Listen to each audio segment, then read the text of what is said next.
Hello student, how are you. Welcome to SST की पाठशाला।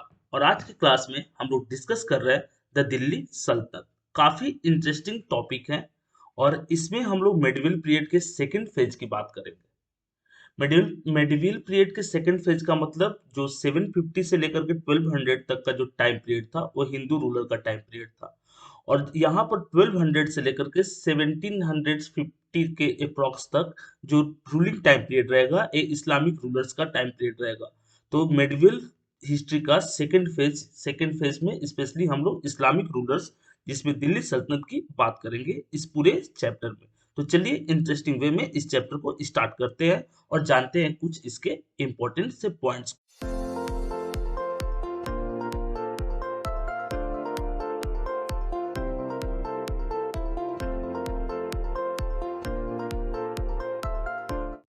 Download Rakotber Education app from Google Play Store now. यहाँ पर आपका line है, ठीक है। बोला कि Delhi first became the capital of king under the तोमार राजपूत। अब अगर हम बात करते हैं कि दिल्ली कब से एडमिनिस्ट्रेटिव सेंटर बना, क्या स्टार्टिंग स्टेज से ही दिल्ली बहुत बड़ा फेमस सा सिटी था? क्या कोई एंशियंट रूलर का रूलिंग जो एरिया था वो दिल्ली था, एडमिनिस्ट्रेटिव सेंटर दिल्ली था? ऐसा कहीं कोई जिक्र नहीं है। स्पेशली दिल्ली को पावर में लाने का श्रेय या दिल्ली को एज अ कैपिटल यूज करने का श्रेय राजपूत रूलर्स को जाता है जो राजस्थान से बिलोंग करते थे। स्पेशली तोमार और जो चौहान डायनेस्टी के रूलर्स थे वही।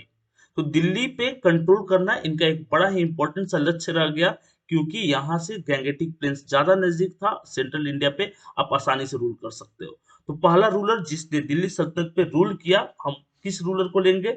हम लेंगे यहाँ पर जो रूलर है तोमार राजपूत। तोमार राजपूत यानी कि राजपूत रूलर्स यहाँ पर काफी ज्यादा फेमस थे, ठीक है। Rajput rulers who were defeated in the middle of the 12th century by the Chauhan. और तोमार को कौन हरा दिए? तोमार को चौहान हरा दिए, ठीक है। देखिए इसमें कुछ र्यूमर्स आते हैं। र्यूमर्स क्या है कि तोमार राजपूत जो था अनंगपाल, इसने गिफ्ट कर दिया था दिल्ली को। किसको गिफ्ट कर दिया था? चौहान रूलर्स जो पृथ्वीराज थर्ड थे उनको गिफ्ट किया था, क्योंकि उसकी बेटी से इनकी पृथ्वीराज चौहान की शादी की बात का भी र्यूमर्स है। तो ये चीज कहीं प्रमाणित नहीं दिखता, इसलिए हम लोग इस पे ज्यादा फोकस नहीं करेंगे। हम लोग उस तथ्य पे ज्यादा फोकस करेंगे जिसमें बताया गया है कि चौहान रूलर्स पृथ्वीराज चौहान थर्ड के जो अंकल थे उनके द्वारा इसको अपने साम्राज्य में मिलाया गया था, ठीक है। Chahamana rulers of Ajmer. तो दो राजपूत रूलर्स की बात हुई है, एक तोमार राजपूत और दूसरा अजमेर के जो चहमान राजपूत थे, अजय मेरू, ठीक है। अजय राज ने अजमेर शहर बनाई थी, ठीक है, और वो एक चौहान रूलर थे। तो ये भी बात आप माइंड में रखिएगा, 1 मार्क क्वेश्चन यहाँ पर बन रहा है, ठीक है। It was under the Tomar and Chauhan's monarchy that Delhi became an important commercial center. Delhi दो राजपूत रूलर्स के टाइम पीरियड में एक इंपॉर्टेंट कमर्शियल सेंटर था। और वो दो राजपूत कौन कौन से थे? तोमार थे और साथ ही साथ चौहान थे। इनके टाइम में क्या था? एक कमर्शियल सेंटर था और बाद में चल करके एडमिनिस्ट्रेटिव सेंटर भी बना। Many rich Jain merchant live in the city and constructed several temples. और उस समय या अभी की बात करते हैं, प्रेजेंट डे 2023 की अगर बात करते हैं हम, तो अभी भी जैन ट्रेडर्स, जैन मर्चेंट वहां पे बहुत ज्यादा रहते हैं और उस समय भी रहते थे, क्योंकि Jainism one of the oldest religion है इंडिया में। और वहां पर कंस्ट्रक्ट करा है बहुत सारे टेम्पल्स को, और स्पेशली जैन टेम्पल्स थे। तो क्योंकि एडमिनिस्ट्रेटिव सेंटर के साथ साथ वो ट्रेडिंग सेंटर था दोनों राजपूत डायनेस्टी के समय में। और जैन रूलर ने जैन जो मर्चेंट्स थे वो क्या कराए? तो टेम्पल्स कंस्ट्रक्ट कराए। Coins minted here were called देही वॉल हैड वाइड सर्कुलेशन। और यहाँ पे कॉइन्स बनते थे जिसको हम देही वॉल, बोला कि दिल्ली वॉल बोलते थे। और ये इसका सर्कुलेशन काफी ज्यादा था। तो एक तरह से हम क्या जाने कि तोमार राजपूत और चौहान रूलर्स के समय में दिल्ली जो था वो एक कमर्शियल सेंटर था और बाद में चल करके एडमिनिस्ट्रेटिव सेंटर बना। और दो ही राजपूत रूलर, तोमार, और तोमार में जो फेमस था वो अनंगपाल था। और अगर हम चौहान में सबसे फेमस रूलर की बात करेंगे तो पृथ्वीराज चौहान थर्ड थे, ठीक है। दिल्ली सुल्तान built many cities in the area that we know work now Delhi and locate Delhi कोहना, सिरी और जनपद जनपना। तो एक कुछ रीजन्स थे, कुछ एरिया थे जिसको दिल्ली के रूलर्स ने बनवाए। और इस रूलर्स में इस्लामिक रूलर्स इंपॉर्टेंट रहेंगे, ठीक है। इस पूरे पेज में बस सिंपल सा एक हम लोग इंट्रो लिए हैं और इस इंट्रो में राजपूत रूलर्स में तोमार और चौहान की बात की है, अनंगपाल और पृथ्वीराज चौहान की। ठीक है।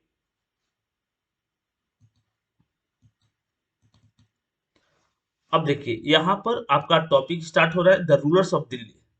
दिल्ली के कौन से रूलर थे? तो तोमार अर्ली 12th सेंचुरी। तोमार रूलर जो थे वो स्टार्टिंग के 12th सेंचुरी में थे। और तोमार रूलर में हम किनका नाम लेंगे? तोमार रूलर में हम नाम लेंगे अनंगपाल का। अनंग एक रूलिंग ईयर पूछ सकता है 1 मार्क में कि बताइए अनंगपाल जो है कब से कब तक रूल करते थे? अनंगपाल 1130 से 1145 तक के बीच में रूल किया। ठीक है। और चौहान की अगर रूलिंग टाइम की बात करेंगे तो चौहान जो रूल किए थे उस 1165 से लेकर के 1192 तक रूल किए थे। कौन? चौहान।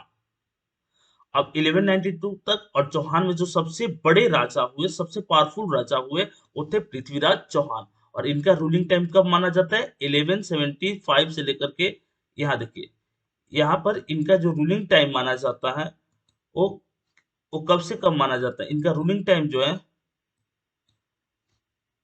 वो है 1175 से लेकर के 1192 तक। ठीक है। 1192 तक इनका रूलिंग टाइम है। अब थोड़ा सा पृथ्वीराज चौहान, क्योंकि एक इंपॉर्टेंट रूलर रहेंगे तो इनके बारे में कुछ बातें जान लेते हैं। पृथ्वीराज चौहान ये वो लास्ट हिंदू रूलर थे जो इम्पैक्टफुली पूरे नदर्न इंडिया में रूल किए। सेकेंड पॉइंट, इन्होंने तराइन का फर्स्ट बैटल लड़ा जिसमें इन्होंने जीत हासिल की। और तराइन का फर्स्ट बैटल काफी इंपॉर्टेंट हो जाता है। कब लड़ा गया था? तो आपको याद होना चाहिए कि 1191 में लड़ा गया था। किसके बीच में? गोरी और पृथ्वीराज चौहान के बीच में। जीत किसको मिली? पृथ्वीराज चौहान को। लेकिन अगर हम बात करते हैं इसी के जस्ट एक साल बाद सेकेंड बैटल ऑफ तराइन, तो सेकेंड बैटल ऑफ तराइन एक तरह से कब्र साबित हुई। किसके लिए कब्र साबित हुई? हिंदू रूलर के लिए। ठीक है। क्योंकि सेकेंड बैटल ऑफ तराइन में हिंदू रूलर हार जाते हैं। कौन हिंदू रूलर थे? पृथ्वीराज चौहान। और मोहम्मद गोरी जो एक साल पहले इनसे हार करके जाता है, एक कंट्रोल कर लेता है, पृथ्वीराज चौहान को हराता है। यहाँ पर बहुत सारी कथाएं यहाँ पर प्रचलित है कि पृथ्वीराज चौहान को मार दिया जाता है या पृथ्वीराज चौहान वहां पर गोरी के यहाँ जाकर के उसको मार देते हैं। ये अलग स्टोरी है, इस पे हम लोग अभी फोकस नहीं करेंगे। सिंपल सा कॉन्सेप्ट कि पृथ्वीराज चौहान को मार दिया जाता है मोहम्मद गोरी के द्वारा, जो एक क्या था? अफगान रूलर था।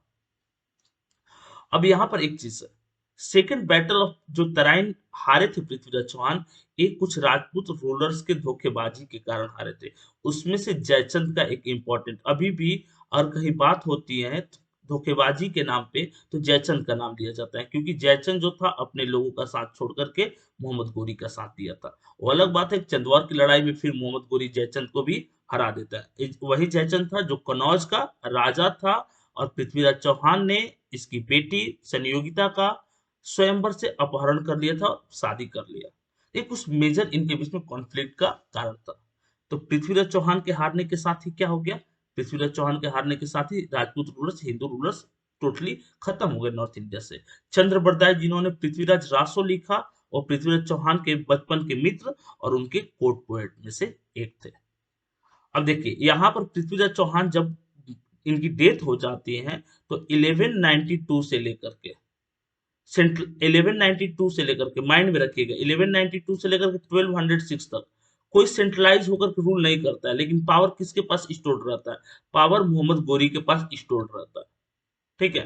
कोई सेंट्रलाइज होकर कोई मतलब बादशाह वाली ये सब खिताब धारण नहीं करता है, बट पावर किसके पास रहता है? मोहम्मद गोरी के पास रहता है। ये आपके पृथ्वीराज चौहान रहे। ठीक है। राजपूत रूलर्स पृथ्वीराज चौहान, पावर इसके पास रहता है। देखिए मोहम्मद गोरी फिर वापस लौट गया, जब अपने घर लौट गया तो इनके साम्राज्य में एक ट्रेडिशन था गुलाम रखने के, गुलाम विश्वास पात्र गुलाम। और मोहम्मद गोरी का विश्वास पात्र गुलाम जो था वो था कुतुबुद्दीन ऐबक। कौन था? कुतुबुद्दीन ऐबक एक स्लेव था, ट्रस्टेड स्लेव, जो मोहम्मद गोरी के जो सोल्जर थे उसका वो जनरल था, सेनापति था, ट्रस्टेड स्लेव था। तो जब मोहम्मद गोरी वापस लौट गए तो कुतुबुद्दीन ऐबक को रिप्रेजेंटेशन दे दिए, लेकिन ये रिप्रेजेंटेशन कुतुबुद्दीन ऐबक को मिला, बट ऐसा नहीं कि रेड कारपेट पे वेलकम के साथ और वो थाली में कि आप आइए और सम्राट बन जाइए। बहुत सारी प्रॉब्लम थी, हर जगह विद्रोह हो रही थी, यहाँ तक कि कुछ तुर्क नोबल ही थे जो कुतुबुद्दीन ऐबक को नहीं बनने देना चाह रहे थे। कुछ ऐसे रिप्रेजेंटेटर थे जो अलग अलग जगह पे विद्रोह कर रहे थे, स्पेशली आपके पेशावर वाले रीजन में, लाहौर वाले रीजन में। बट कुतुबुद्दीन ऐबक अपनी चालाकी के साथ, अपनी ब्रेवरी के साथ इन सारे विद्रोह को दफन करता है और एक साम्राज्य, एक डायनेस्टी की नींव डालता है, जिस डायनेस्टी को स्लेव डायनेस्टी, ममलुक डायनेस्टी भी कहा जाता है। इंपॉर्टेंट पॉइंट कि इसको स्लेव डायनेस्टी भी कहते हैं और इसको ममलुक डायनेस्टी भी कहते हैं। इसको स्टेब्लिश किसने किया था 1206 में? तो कुतुबुद्दीन ऐबक ने। क्वेश्चन पूछा जाए कि when was slave dynasty establish, तो 1206 किसने किया था? कुतुबुद्दीन ऐबक ने। इस कुतुबुद्दीन ऐबक को श्रेय जाता है कुवैत इस्लाम, एक मॉस्क्यू था दिल्ली में, फर्स्ट मॉस्क्यू इंडिया में बनाने का। इसके अलावा इसके एक गुरु थे ख्वाजा कुतुबुद्दीन बख्तियार काकी, जिसके नाम पे इसने कुतुब मीनार बनवाना स्टार्ट किया। वो अलग बात है कि इसके बाद इसका सन इल्तुतमिश ने इसको कंप्लीट कराया। इसके अलावा 2.5 दिन का झोपड़ी, जो 2.5 दिन की झोपड़ी थी, इसको अजमेर में कुतुबुद्दीन ऐबक बनवाता है। एक अच्छा रूलर माना गया कुतुबुद्दीन ऐबक, क्योंकि उतना ज्यादा हाश नहीं था, क्रूर नहीं था, हर किसी को रिप्रेजेंटेशन देता था। इसको इसकी उदारता के कारण लाल बख्श भी कहा गया। बड़ा ही दुर्भाग्यशाली था, क्योंकि पोलो एक गेम होता है, घोड़े पे बैठकर खेली जाती है, उसी से गिर करके इसकी मौत हो गई। अब कुतुबुद्दीन ऐबक की जब मौत हुई 1210 में, तो आराम सा जो इसका बेटा था ये रूलर बना, लेकिन मात्र 8 मंथ के लिए बना।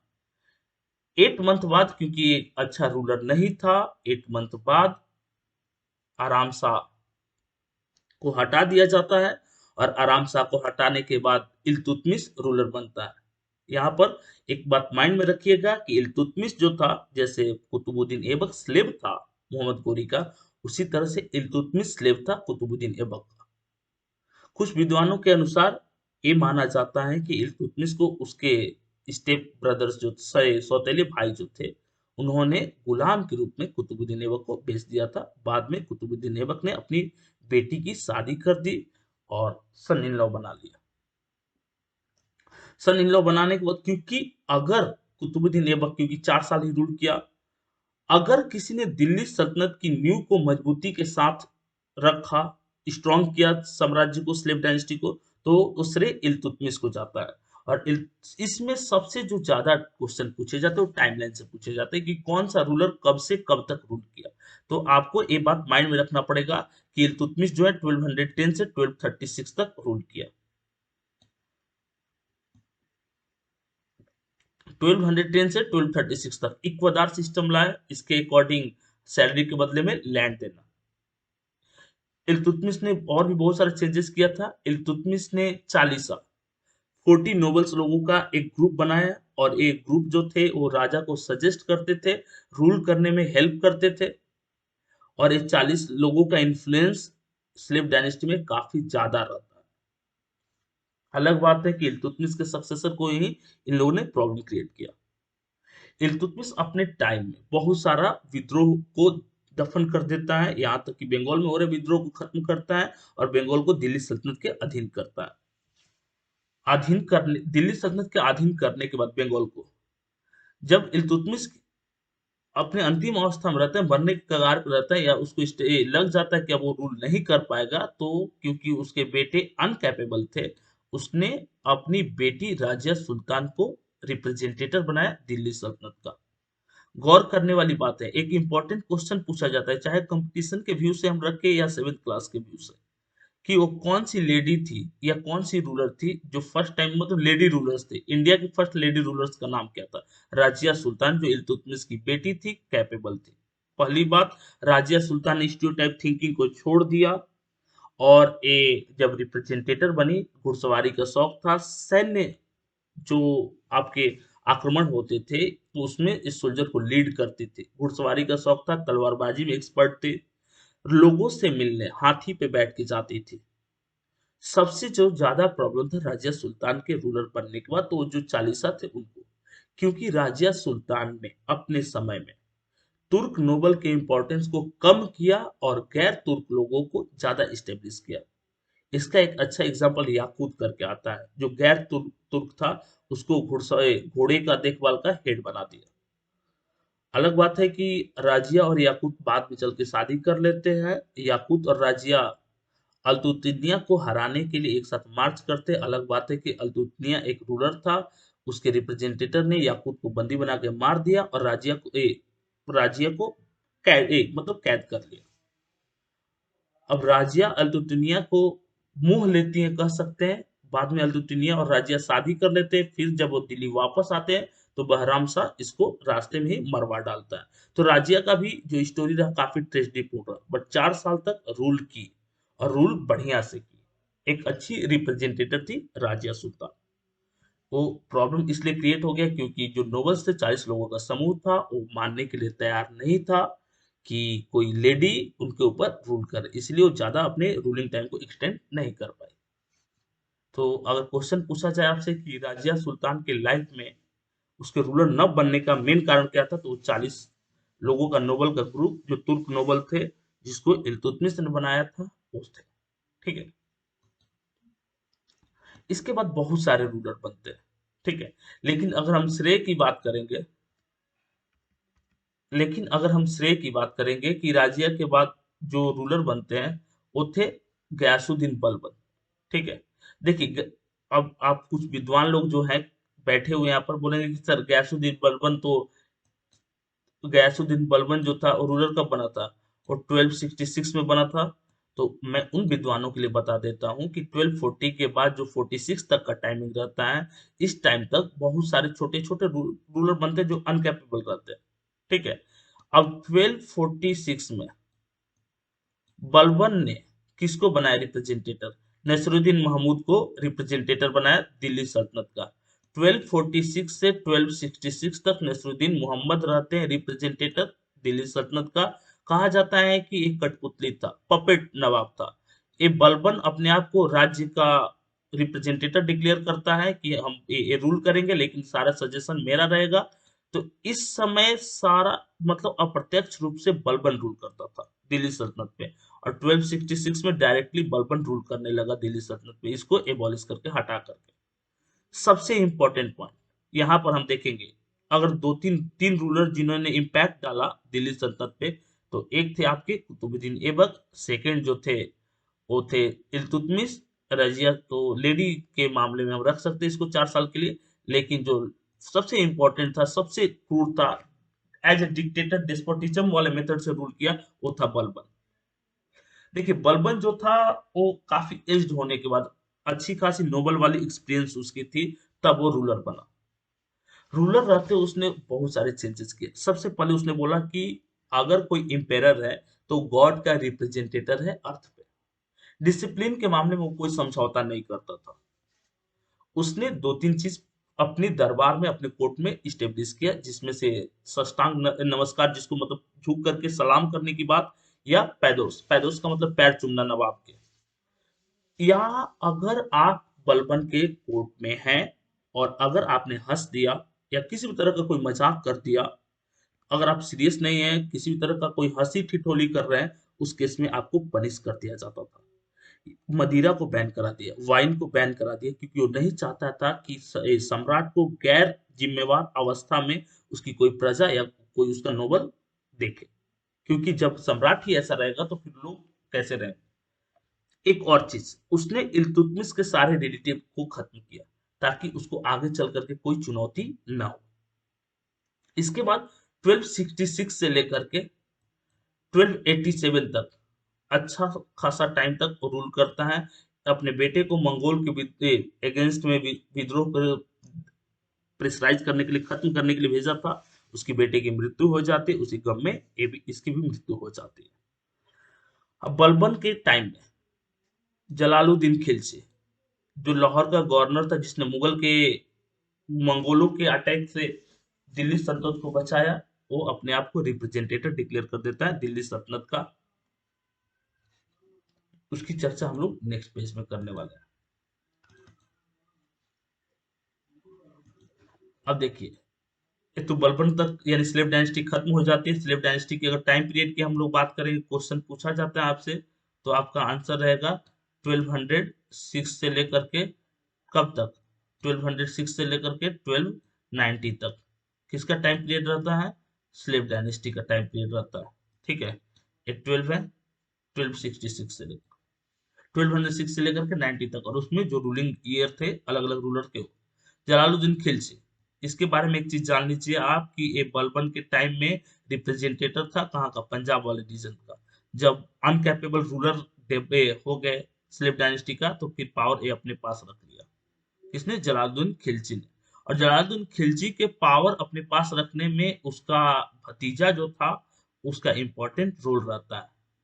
अब एक इम्पोर्टेंट पॉइंट क्या आता है कि अगर हम बात करते हैं कि वो कौन सा मुस्लिम फर्स्ट रूलर था जिस जो हिंदू के प्रति उदारवादी नीति को अपनाया, तो वो था जलालुद्दीन खिलजी। अगर मान लीजिए आप इसके समय में जब ये रूलर था इंडिया का, आप विद्रोह करते हैं तो उस समय वो आपको बस वार्न करके माफ कर देता था।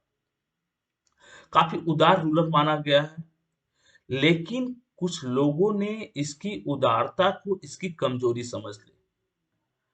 इसका भतीजा जो अलाउद्दीन खिलजी था, इसके समय में ये अलग अलग जगह पे मूवमेंट को रिप्रेस करने के लिए जलालुद्दीन का रिप्रेजेंटेटिव बन के गया। देवगिरी को इसने लूट लिया।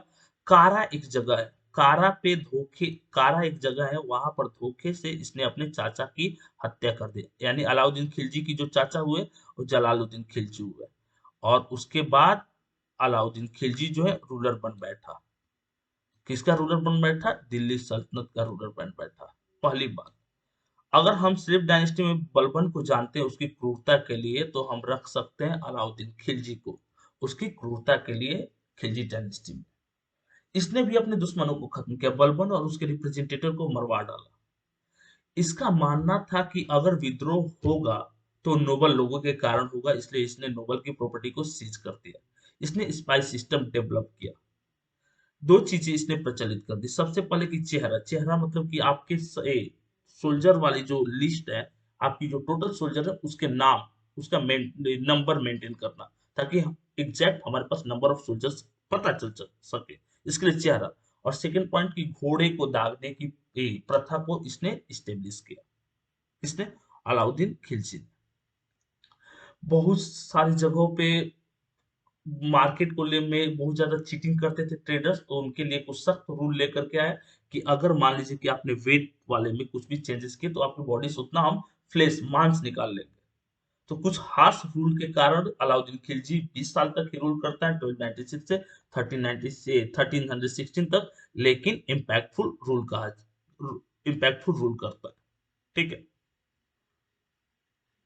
और इसके टाइम में जब तक एक कैपेबल रूलर रहता है तब तक इसके टाइम में कोई विद्रोह इसको इजिली रिप्लेस कर लेता है, क्योंकि इसके पास बड़ी आर्मी थी। मलिक कफूर जो इसका जनरल था, जिसने बहुत सारे जगहों पे अलाउद्दीन खिलजी को रिप्रेजेंट किया, और स्पेशली साउथ के जो रीजन थे उसको जीतने में मलिक कफूर का इंपॉर्टेंट रोल था। और तुगलक डायनेस्टी की बात करेंगे तो तुगलक डायनेस्टी को गयासुद्दीन तुगलक ने सेटअप किया था 1320 से लेकर के 1324 तक। देखिए, एक चीज आप माइंड में लॉक कर लीजिए कि कुतुबुद्दीन ऐबक भी 4 साल तक रूल किया था, और गयासुद्दीन तुगलक भी 4 साल तक रूल किया था। गयासुद्दीन तुगलक भी एक कैपेबल रूलर माना जाता है। गयासुद्दीन तुगलक ने तुगलक डायनेस्टी बनाया, क्योंकि उस टाइम अगर एज अ कोई भी डायनेस्टी आप स्टेब्लिश है, अगर आप कमजोर है तो सामने वाली डायनेस्टी आपको टेक ओवर कर लेगी, खत्म कर देगी और अपना साम्राज्य कायम कर लेगी। यही दिल्ली सल्तनत क्या पूरे मोनार्की सिस्टम में चलते आता। गयासुद्दीन तुगलक का एक बेटा था जिसका नाम था जॉन खान, जिसको मोहम्मद बिन तुगलक के नाम से भी जाना जाता है। तो गयासुद्दीन तुगलक के बाद रिप्रेजेंटेटिव मोहम्मद बिन तुगलक बना। एक क्वेश्चन अगर मेरे से पूछा जाए कि पूरे दिल्ली सल्तनत का जो सबसे फेवरेट कैरेक्टर है आपका कौन है, मेरे अकॉर्डिंग मोहम्मद बिन तुगलक है। इसको पागल सुल्तान कहते हैं। ये बहुत सारे भाषाओं को जानने वाला था, बहुत सारे भाषाओं का एक ज्ञानी था, लेकिन इसको कहा जाता है कि ये अपने समय से आगे था, बहुत सारी चीजों को एक ही साथ सोचता था। जो नोबल्स थे इसके या फाइनेंस मिनिस्टर्स थे, तो इन लोग को एबॉलिश कर दिया अपने पोस्ट से। जो इसके घर के किचन में काम करने वाले लोग थे या जो माली लोग थे, उन लोगों को वैसे टॉप मोस्ट पोजीशन पे ले गया। इसने अपने जीवन में कुछ बहुत बड़ी गलतियां की।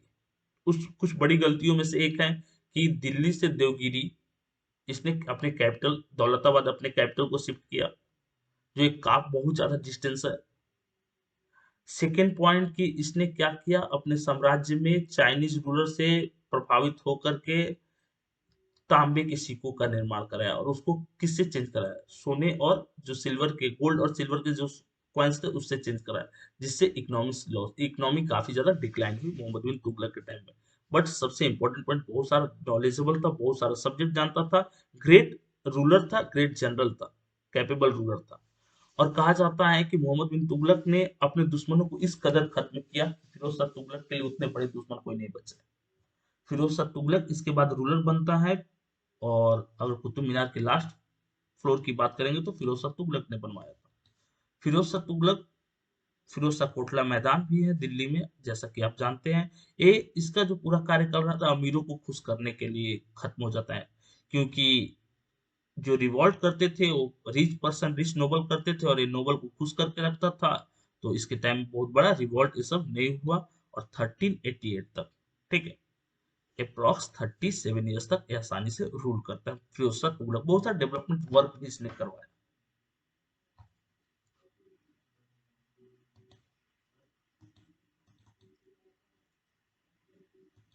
अब हम बात करते हैं कि फिरोज शाह जब तुगलक डायनेस्टी खत्म हो जाता है 1414 में, तो खिरीज खां, ठीक है, खिरीज खां जो था वो रूलर बनता है, किसका बनता है रूलर, सैयद डायनेस्टी का।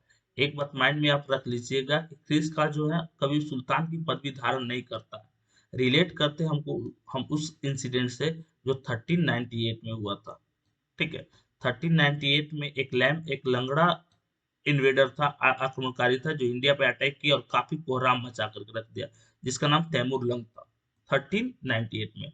और उसी का एक जनरल था खिरिस खां।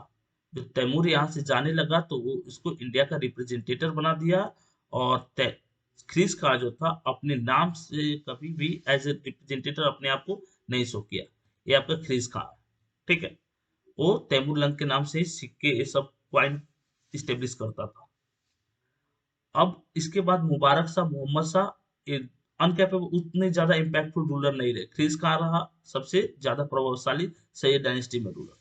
इसके बाद अलाउद्दीन शाह जो था सबसे अनकैपेबल रूलर था, ठीक है। इसके बाद आसानी से पावर जो है लोधी डायनेस्टी अपने पास रख लेती है, और लोधी डायनेस्टी का टाइम पीरियड की बात करेंगे तो 1451 से 1526 तक रहता है। इसके फर्स्ट रूलर जो थे बहलोल लोधी 1451 से 1489 तक, सिकंदर लोधी 1489 से 1570 तक। सबसे कैपेबल रूलर सिकंदर लोधी को ही इस डायनेस्टी में माना जाता है।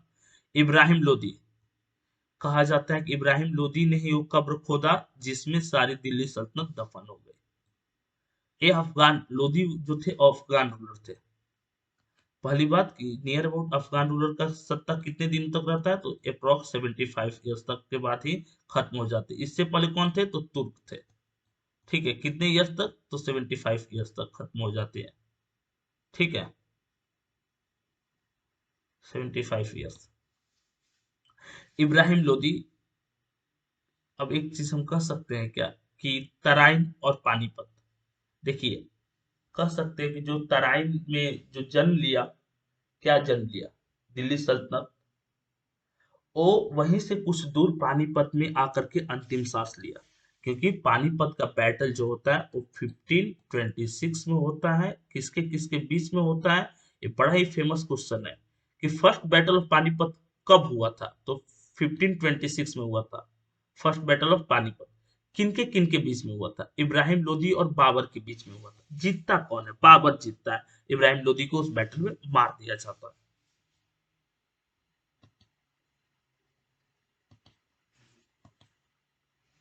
ये आपके इब्राहिम लोदी रहे, और ए रहे आपके कौन, ख्रिस खां। अब यहाँ पर आ रहे कुछ वर्ड्स जो आंसर बनेंगे इस चैप्टर का, उसको हम लोग चर्चा करें तो कुछ लाइन को। द दिल्ली सल्तनत although inscriptions, coins and architecture provide a lot of information specially valuable और हिस्ट्रीज।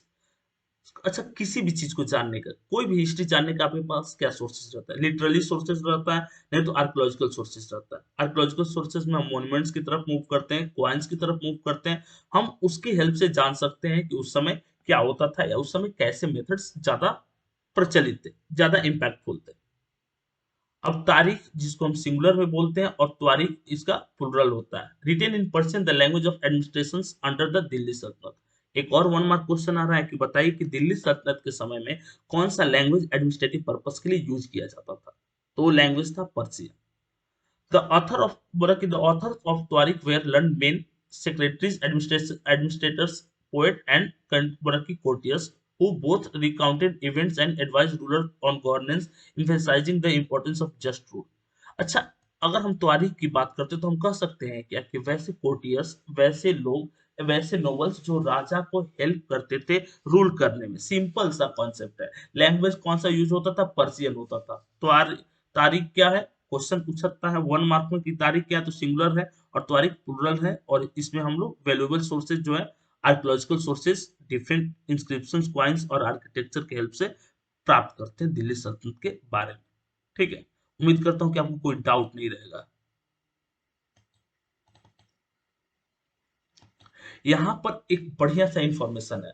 और बढ़िया सा इंफॉर्मेशन क्या है?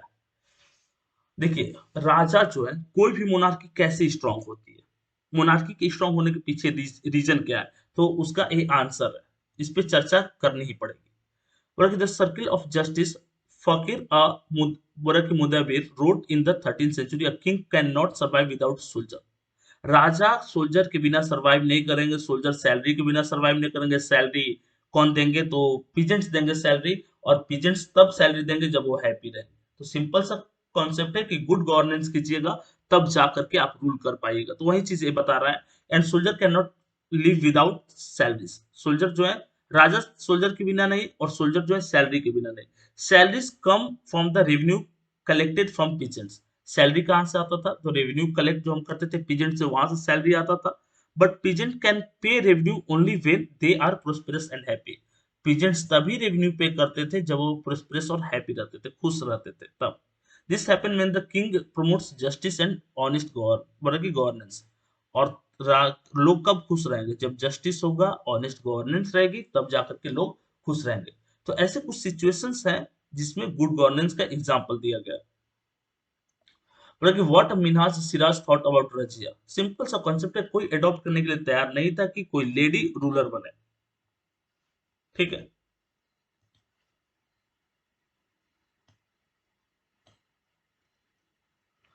अब देख लीजिए यहाँ पर लाइन क्या है। बोला कि Minhaj Siraj thought that the queen's rule went against the ideal social order created by God. एक कौन बनाया था कि आइडियल सोशल ऑर्डर क्या है? तो नोबल लोग बनाया था कि आइडियल सोशल ऑर्डर है कि मेल मेंबर को ही रूल करना चाहिए। कोई अडॉप्ट करने के लिए तैयार नहीं था कि एक फीमेल रूलर बने। मेनली प्रॉब्लम किसको था? पढ़े हम लोग कि प्रॉब्लम जो था वो 40 लोगों का जो ग्रुप था उन लोगों का था। In which women were suppose to be subordinate to main.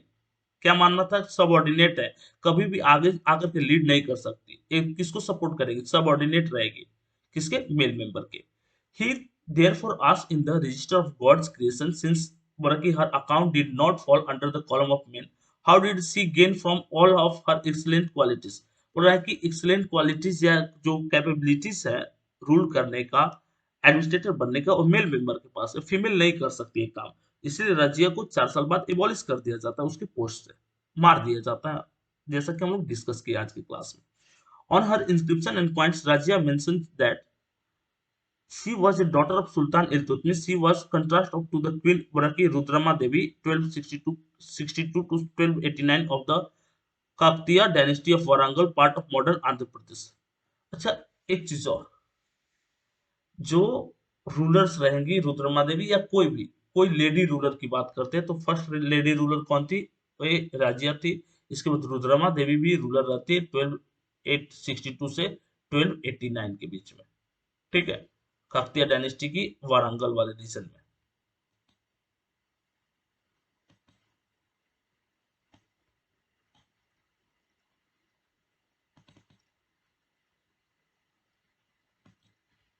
बोला कि the author of Tariq lived in the cities mainly Delhi and hardly even in villages. बोला कि जो the author of Tariq lived in Tariq यानी कोई डिटेल अकाउंट के जो राइटर होते तो कहाँ रहते? Delhi, hardly even in village. ये लोग दिल्ली में रहते थे और हार्डली ही विलेज में रहते थे।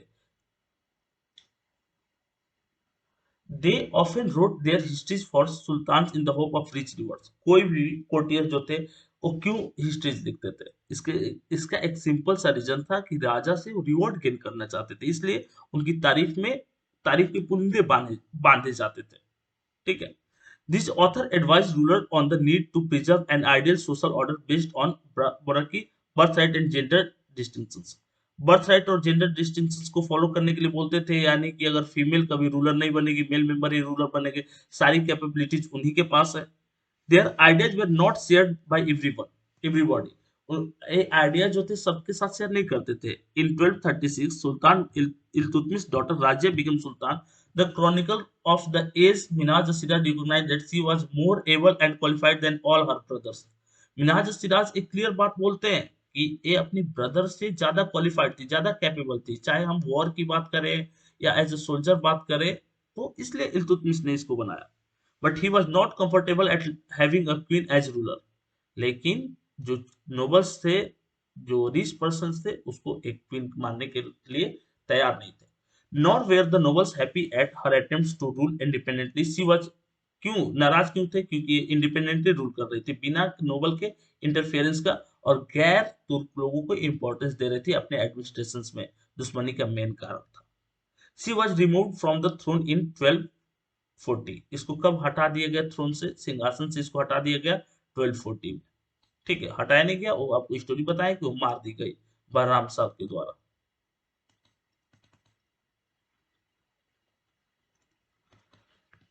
अब देखिए कीवर्ड्स है, बोला कि हिंटरलैंड की बात करें, the land adjacent to the city और port that supply it with good, बोला कि गुड एंड सर्विसेज। उस वो लैंड जहां से गुड और सर्विसेज सप्लाई होते थे उसको हिंटरलैंड बोलेंगे सिटीज में। Garrison town of fortified settlement with soldiers. Garrison town का मतलब दिल्ली को बचाने, मंगोल के अटैक से बचाने के लिए गैरिसन टाउन का निर्माण कराया गया था, जो फोर्टिफाइड रहते थे, किले बन रहते थे, और वहां पर सोल्जर भी रहते थे। अब यहाँ पर लाइन है कि controlling garrison towns in distinct Bengal and Sindh from Delhi was extremely difficult. क्यों डिफिकल्ट था? बोला कि rebellion war even bad weather could, बोला कि snap fragile communication routes. Delhi authority was also challenged by Mongol invasion from Afghanistan and by governors who rebelled at sign of the Sultan weakness। अच्छा देखिए, बहुत सारी चीजें थी, उधर से अफगान अटैक करते थे, इधर से मंगोल अटैक करते थे, या कोई भी अगर अनकैपेबल रूलर हो गया तो उस सेंस में उसके अपने गवर्नर से रिबेल कर देते थे। ये एक तरह से क्या मतलब डोलते रहता था दिल्ली। अगर आप उसको स्टेब्लिश करके पावरफुली उसको होल्ड करके नहीं रखिएगा तो कोई भी छीन करके लेके चला जाता था। गैरिसन टाउन का मतलब समझ लीजिए, एक सबसे इंपॉर्टेंट क्वेश्चन में से एक है आता है। फोर्टिफाइड सेटलमेंट्स था जिसमें सोल्जर भी रहते थे। But the second expansion occurred along the external frontier of the Sultanate. Military expeditions into southern India started during the region of Alauddin Khilji and were culminated with the Muhammad Tughlaq। Mohammad बिन तुगलक और अलाउद्दीन खिलजी के time में दिल्ली सल्तनत का साम्राज्य जो था वो सबसे ज्यादा बढ़ा, क्योंकि इन्होंने नॉर्दर्न पार्ट को छोड़ करके साउथर्न पार्ट में भी कंट्रोल करने की कोशिश की और बहुत हद तक कंट्रोल कर भी दिया। द अब कीवर्ड है the masjid. A mosque is called a masjid, बल्कि in Arabic literally a place where a Muslim protest in revenge to Allah. इसमें क्या किया जाता है? नमाज अदा करते हैं मुस्लिम लोग। ठीक है, इस्लाम के जो फॉलोअर्स होते हैं मुस्लिम लोग, वो मस्जिद में नमाज अदा करते हैं। जानकारी के लिए बता दूं, जमा मस्जिद इज द इंडियाज लार्जेस्ट मस्जिद मॉस्क्यू, जहाँ पे 1 लाख लोग एक साथ क्या कर सकते हैं? प्रेयर कर सकते हैं। The Delhi Sultanate built several mosques in cities all over the subcontinent. This demonstrated their claims to the protected of Islam and Muslim। ये किसको प्रोटेक्ट करते थे? बोला कि बहुत सारे दिल्ली सल्तनत के समय बहुत सारे मुस्लिम मॉस्क्यू बने, जिस demonstrated their claims to the बोला कि protectors of Islam and Muslim. एक तरह से रूलर अपने आप को प्रोटेक्टर ऑफ इस्लाम और मुस्लिम के प्रोटेक्टर बताते थे। अलाउद्दीन खिलजी ने पहला मॉस्क्यू बनाया था। 2.5 दिन का झोपड़ा भी, 2.5 दिन की झोपड़ी भी अलाउद्दीन खिलजी ने अजमेर में बनाया था। इसके अलावा अपने गुरु ख्वाजा कुतुबुद्दीन बख्तियार काकी के नाम पे उसने कुतुब मीनार 1199 में बनवाना स्टार्ट किया। ये कुछ इंपॉर्टेंट चीजों को हम लोग डिस्कस किए हैं, उसको आप माइंड में रखोगे। ठीक है, तो इस तरह से इस चैप्टर का पार्ट 1 हम लोग कवर किए।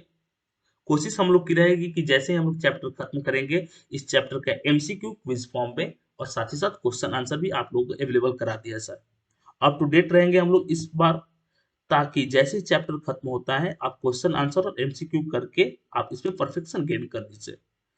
इसके अलावा आपको किसी भी तरह का कोई डाउट रहा वीडियो के रिगार्डिंग तो आप कमेंट करके पूछ सकते हैं।